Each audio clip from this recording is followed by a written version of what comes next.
যে ইতিহাসের পরম্পরা বারবার প্রমাণ করেছে যে আওয়ামী লীগ রাজনৈতিক দলের ডেফিনেশনে পড়ে না।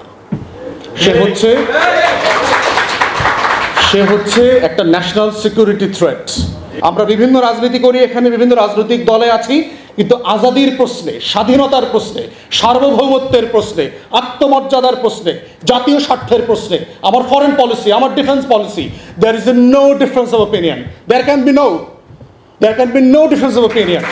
কাম হোয়াট মে, এটা বিএনপি আসুক, জামাত আসুক, অন্য দল আসুক, কোয়ালিশন আসুক, এই প্রশ্নগুলো হচ্ছে কমন কোয়েশ্চেন। এই প্রশ্নগুলোই হচ্ছে সারা পৃথিবীতে রাষ্ট্রকে রাষ্ট্র হিসাবে বাঁচিয়ে রাখে, জাতিকে জাতি হিসাবে মর্যাদার চোখে নিয়ে যায়। এবং সেজন্যই পশ্চিমা দেশগুলোতে দেখবেন সরকার পরিবর্তন হয়, ক্ষমতা পরিবর্তন হয়, দল পরিবর্তন হয়, কিন্তু যুদ্ধের নীতি পরিবর্তন হয় না। কোন দেশে গিয়ে কার কাছ থেকে তেল চুরি করবে, গ্যাস চুরি করবে, সেখানে দেখবেন পুরো কংগ্রেস, পুরো house of parliaments agree to the position. এবং এটাই হচ্ছে জাতিসত্তার আজাদির প্রশ্ন। অতএব ৭ই নভেম্বর ৭৫ আর ২৪ এই জায়গাটাতে হচ্ছে আমাদেরকে একটা কমন জায়গায় শিক্ষা দিয়েছে যে আগামী দিনের রাষ্ট্র বিনির্মাণে যে নতুন পলিটিক্যাল সেটেলমেন্ট দরকার, সেখানে এই কমন কোশ্চেনে আমরা কম্প্রোমাইজ কেউ করব না। জনগণ, সিপাহী, জনতা, মুক্তিযোদ্ধারা যারা ছিলেন, সকল দলের দেশপ্রেমিক, বাংলাদেশ প্রেমী অংশ ছিলেন, তারা কেন রাস্তায় নেমেছিলেন, এইটা বোঝার মধ্য দিয়েই হচ্ছে আগামী দিনের বাংলাদেশের স্বাধীনতা, সার্বভৌমত্ব টিকিয়ে থাকবার যে লড়াই, আমাদের শত শত বছরের আজাদির যে লড়াই, সেই লড়াইয়ের মর্ম এবং ধারাবাহিকতা বোঝার জায়গাটা জড়িয়ে আছে। বাংলাদেশে দেখবেন যে বিভিন্ন ফোরামে এবং ইন্টারন্যাশনাল কমিউনিটির সাথে যখন আমরা মিট করি, তখন আমাদেরকে প্রায় জিজ্ঞেস করা হয় যে আওয়ামী লীগকে রাজনীতিতে অথবা নির্বাচনে অংশগ্রহণ করতে না দিলে দেশে স্থিতিশীলতা থাকবে কিনা, নির্বাচন সুষ্ঠু গ্রহণযোগ্য হবে কিনা, এই প্রশ্নগুলোকে ডিল করতে হয়। প্রশ্ন হচ্ছে যে ইতিহাসের পরম্পরা বারবার প্রমাণ করেছে যে আওয়ামী লীগ রাজনৈতিক দলের ডেফিনেশনে পড়ে না। সে হচ্ছে একটা ন্যাশনাল সিকিউরিটি থ্রেট, জাতীয় নিরাপত্তার হুমকি। এবং পৃথিবীর ইতিহাসে এরকম অজস্র ঘটনার এক্সাম্পল দেওয়া যাবে, আজকে তো সময় পারমিট করবে না, নাহলে আমি অ্যাটলিস্ট কয়েক শত এক্সাম্পল দেওয়া সম্ভব, যে ইভেন ওয়েস্টার্ন কান্ট্রিগুলো যেখানে ম্যাচিওর ডেমোক্রেসি ফাংশন করে, সেই জায়গাগুলোতেও তারা রাজনৈতিক দল নিষিদ্ধ করে দেয়, তারা প্রতিষ্ঠান ব্যান করে দেয়। রাশিয়ার একটা টেলিভিশন আছে RT, আপনারা দেখবেন অনেকগুলো ভাষায় এটা অপারেট করে। আমি ইংল্যান্ডে থাকা অবস্থায় দেখলাম RT ইংল্যান্ডে ব্যান করে দিল। তো ইংল্যান্ড তো ডেমোক্রেসির দেশ না, অনেক মত পথ চর্চা করা যায়। ইরানের একটা টেলিভিশন আছে, প্রেস টেলিভিশন, আমরা একই সময় থাকা অবস্থায়, লন্ডনে থাকা অবস্থায় দেখলাম যে প্রেস টিভিটা ইংল্যান্ড বন্ধ করে দিল, কোনো ব্রডকাস্ট করা যাবে না। এবং শুধু তাই না, এই টেলিভিশনগুলোতে যারা কাজ করতেন তাদের অনেককে গ্রেফতার করা হয়েছে, তাদেরকে জেলে নেওয়া হয়েছে এবং পার্সোনা নন গ্রাটা করে দেওয়া হয়েছে, দেশ থেকে বসে করে দেওয়া হয়েছে ১-২ দিনের ব্যবধানে। তাহলে এত গণতন্ত্র, এত মত প্রকাশের স্বাধীনতা, এত আইনের শাসন, এত এত এত এত গল্প যেগুলো তারা আমাদেরকে মানবাধিকারের নামে শেখায়, বলে, তারা সেগুলো কেন করলো? একটা মাত্র শুধু কারণ, তারা বলেছে যে they pose national security to our sovereignty. তারা আমাদের জাতীয় নিরাপত্তার হুমকি তৈরি করছে।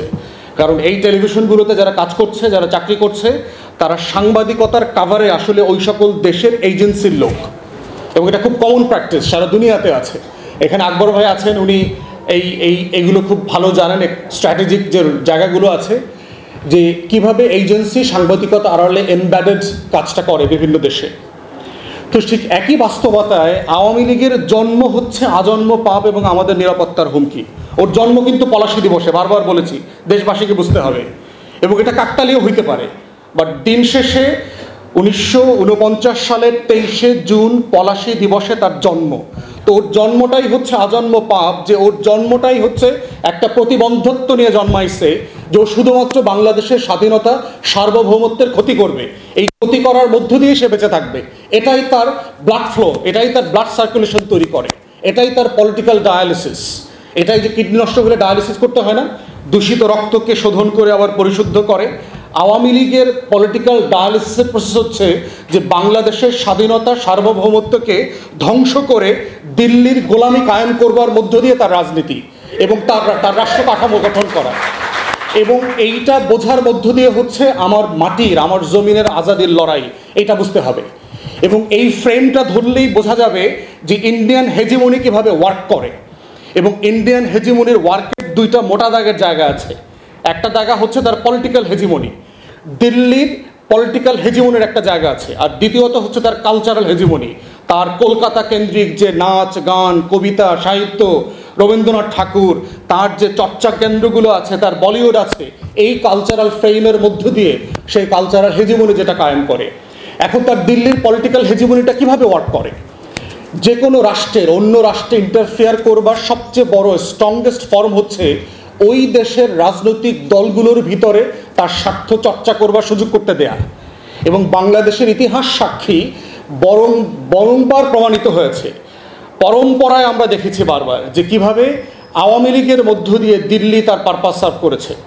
এই জন্য দেখবেন যে ৭১ সালে যখন যুদ্ধ প্রস্তুতি চলছে, তখন আমাদের প্রবাসী সরকার কোথায় গঠিত হবে সেটা নিয়ে কিন্তু একটা তর্ক ছিল। মাওলানা ভাসানী চান নাই যে সেটা কলকাতায় গঠিত হোক।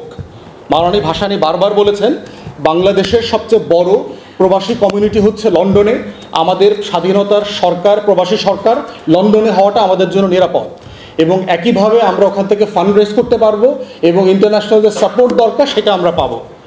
আমাদের যারা সেক্টর কমান্ডাররা ছিলেন, যারা মিলিটারি অফিসার ছিলেন, তারা সবাই বলেছেন যে আমরা চিটাগং হিল ট্র্যাক্সে আমাদের প্রবাসী সরকার তৈরি করব।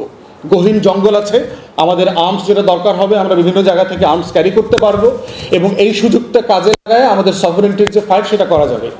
কিন্তু দেখেন আমাদের প্রবাসী সরকারটা গঠিত হয়েছে কলকাতায় এবং সেখানে মাওলানা ভাসানী গেছেন, তাকে কিন্তু ভারত সরকার হাউস অ্যারেস্ট করে রেখেছে, প্রচণ্ড রকম সার্ভেলেন্সের মধ্যে রেখেছে। তাহলে দেখেন আমার পুরো আজাদির লড়াইটাকে পর্যন্ত কিভাবে কম্প্রোমাইজ করতে হয়েছে। নভেম্বর মাসে যে ৭ দফা চুক্তি হয়েছে, দেখেন যে গোলামির চুক্তি, আমার রাষ্ট্রে আমার আমার আমার সেনাবাহিনী থাকবে না, আমার কোনো বর্ডার গার্ড থাকবে না, ভারত ঠিক করে দেবে যে আমার প্যারামিলিটারি ফোর্সটা কী হবে, আমি ইন্টারন্যাশনাল কোনো কমিউনিটির সাথে চুক্তি করতে পারবো না, তাদেরকে ইনফর্ম করতে হবে। আপাদ মস্তক আমার স্বাধীনতার লড়াইতে অংশগ্রহণ করবার যে সেই ৭ দফা গোলামি চুক্তি, তাহলে সেই গোলামির ফ্রেম থেকে যখন এই ধরনের একটা সরকার গঠিত হয়েছে, তারা আসলে কি করেছে। এবং শেখ মুজিবের জীবনের সবচেয়ে বড় ট্র্যাজেডি এটাই যে একটা মুক্তির লড়াইতে যে মানুষটা ১৩ বছর ১৪ বছর জেল খেটেছেন, সেই মানুষটাই স্বাধীনতার নামে পরতে পরতে বাংলাদেশ আমলে স্বাধীনতা বিক্রি করে দিয়েছেন ভারতের কাছে। এবং এটাই হচ্ছে তার জীবনের সবচেয়ে বড় ট্র্যাজেডি, যে মানুষটা বাংলাদেশের গর্বিত গান্ধী হতে পারতেন, জিন্না হতে পারতেন, তিনি বাংলাদেশের মীর জাফরের রোলে চলে গেছেন, দেশ বিক্রি করার লড়াই করেছেন। যে মানুষটাকে সামনে রেখে বাংলাদেশে মুক্তির লড়াই হয়েছে, সেই মানুষটাই মৈত্রী চুক্তি করে ভারতের কাছে বাংলাদেশের সভরেন্টি বিক্রি করে দিয়েছেন। তো সেই জায়গাতে বুঝতে হবে যে ৭৫ আগস্টে কী হয়েছে, নভেম্বরে কী হয়েছে এবং ৭ই নভেম্বরের সিগনিফিকেন্স কোথায়। ৭ই নভেম্বর এবং আমাদের আগস্টের লড়াইয়ের কমন ফ্রেম হচ্ছে আমাদের শত্রু চেনার রাজনীতি। আজাদির লড়াইয়ের প্রধানতম শর্ত হচ্ছে ইতিহাসের মধ্য দিয়ে আমার শত্রু চিনতে হবে, এটাই হলো আমার সায়েন্স, এটাই বেঁচে থাকার শর্ত। এবং একটা রাষ্ট্রের আজাদির শত্রুকে যদি আমরা বারবার চেনার পরে আবার ওই ফাঁদে পড়ি, তাহলে ওই রাষ্ট্রকে বারবার রক্ত দিয়ে, ঘাম দিয়ে, শ্রম দিয়ে, আবু সাইদদের রক্তের উপর দিয়ে বারবার লড়াই করতে হবে, কিন্তু দেশ স্বাধীন থাকবে না। ঠিক একইভাবে দেখেন হায়দ্রাবাদে কি হয়েছে। আজকের ভারত কিন্তু ৪৭-এর ভারত না, ভারত ৪৭-এ এত বড় ছিল না। আজকের আপনার এই যে দেখেন গোয়া দেখেন, জুনানগর দেখেন, হায়দ্রাবাদ দেখেন, সিকিম দেখেন, কাশ্মীর দেখেন, ৬৩১টা প্রিন্সলি স্টেট ছিল 47-এ, যারা ইন্ডিয়ান নেগোসিয়েশনে, ব্রিটিশ কলোনিয়াল নেগোসিয়েশনের অংশীদার ছিল না। তাদেরকে সবাইকে অপশন দেওয়া হয়েছিল, তারা যে যেখানে যেতে চায় সেখানে যেতে পারবে, তারা স্বাধীন থাকবার কথা ছিল। তাদেরকে দেখে কি করেছে দেখেন, 47-এর অনওয়ার্ডস ভারত প্রত্যেকটা প্রিন্সলি স্টেটকে দখল করে নিয়েছে, প্রত্যেককে। সর্বশেষ আপনার সিকিম নিয়েছে ৭৫ সালে। কীভাবে নিয়েছে? সিকিম যে কংগ্রেস, ন্যাশনাল কংগ্রেস ছিল, সেই কংগ্রেসের লিডারশিপকে ইনফিল্ট্রেট করে নিয়েছে। সেই লেন্দুক দর্জি কাজে সে সফল হয়েছে, কারণ যেটা ভারতের বলয়ের মধ্যে ছিল। বাংলাদেশ অংশে 2 বার সে সাকসেসফুলি ফেল করেছে। ৭৫-এ ফেল করেছে দেশ নিতে, দেশের করায়ত্ত নিতে, এবং 24-এ ফেল করেছে। এবং এটাই আমাদের আজাদির লড়াইয়ের সফলতা বারবার।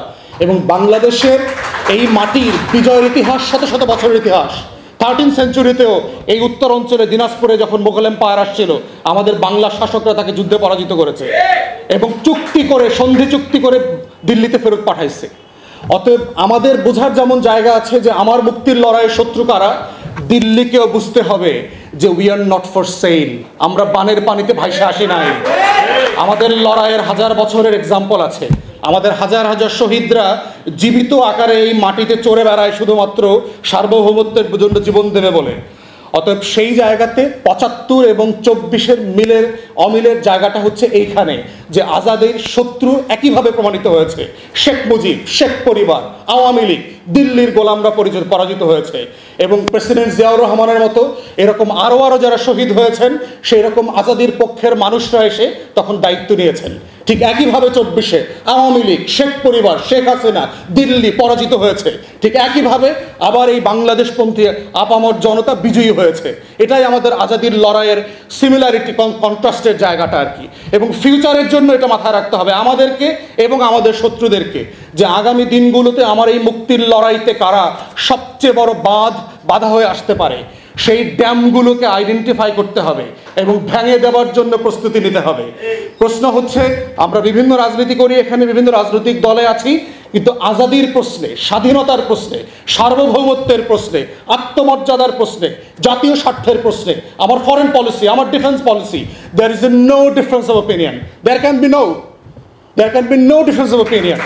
কাম হোয়াট নাই, এটা বিএনপি আসুক, জামাত আসুক, অন্য দল আসুক, কোয়ালিশন আসুক, এই প্রশ্নগুলো হচ্ছে কমন কোয়েশ্চেন। এই প্রশ্নগুলোই হচ্ছে সারা পৃথিবীতে রাষ্ট্রকে রাষ্ট্র হিসাবে বাঁচিয়ে রাখে, জাতিকে জাতি হিসাবে মর্যাদার চোখে নিয়ে যায়। এবং সেজন্যই পশ্চিমা দেশগুলোতে দেখবেন সরকার পরিবর্তন হয়, ক্ষমতা পরিবর্তন হয়, দল পরিবর্তন হয়, কিন্তু যুদ্ধের নীতি পরিবর্তন হয় না। কোন দেশে গিয়ে কার কাছ থেকে তেল চুরি করবে, গ্যাস চুরি করবে, সেখানে দেখবেন পুরো কংগ্রেস, পুরো house of parliaments agree to the position. এবং এটাই হচ্ছে জাতিসত্তার আজাদির প্রশ্ন।